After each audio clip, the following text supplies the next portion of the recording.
Hello, Pastor. Hello, maing hapon. Good afternoon. This is from Cavite, Pastor, Cavite. Cavite, Luzon. So maing hapon diha sa Cavite, no? Pastor, na ako pangutana sa Genesis 1:26. Buhaton na to ang tao sama sa atong dagway. Okay.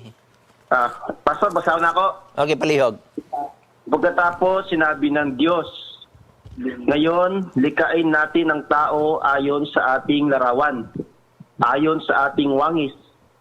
Sila ang mamamahala sa mga isda, sa mga ibon, sa himpapawid at sa lahat ng hayop, maging maamo o mailap, malaki man o maliit. Pastor, ang pangutanan ako, Okay. kinsay kauban ng Diyos, di ba, giyambal niya nga, likain natin. So, meaning to say, plural, marami sila. Okay. Kinsay ang kauban sa pagbuhat sa tao? Kinsay kauban, Okay. kauban. Number 1, aritas Holy Spirit. Na ba ang Holy Spirit sa pagbuhat sa tao? Yes.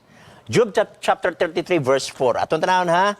Sa Job kapitulo 33 versikulo 4 adunay gisulti ang balaang kasulatan dinhi about sa Holy Spirit. Okay? 4. Ang Espiritu sa Dios nagbuhat kanako og ang gininhawa sa makagagahom magahatag kanako og kinabuhi. Di ba? Pagbuhat sa tao gihuypan sa buho sa gininhawa sa Dios. Genesis 2:7.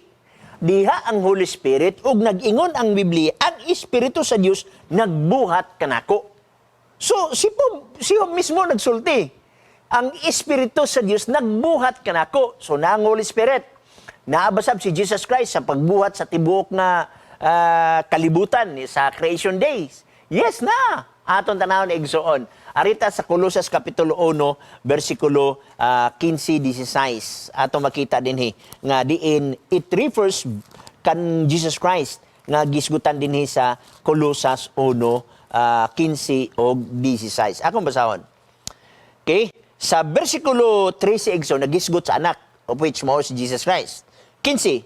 Siya mao ang dagway sa dili makita nga Dios, ang panganay sa tibok nga kabuhatan. Kay pinaagi kaniya, gibuhat ang tanang mga butang diha sa mga langit o dinhi sa yuta, makita o dili makita, mga lingkuranan nga pagbulutan ang tanang mga butang, gibuhat pinaagi kaniya og alang kaniya. So ato nabasa na ang Holy Spirit, nausab si Jesus Christ. Balik ka ni Megson kung nakay-follow up. Go ahead. Pastor, Go. ayos na, ayos. Okay na? Okay. One line. So, dagan salamat. Wala yung lain, Pastor. Wala yung lain. Salamat. Dagan salamat, Sab.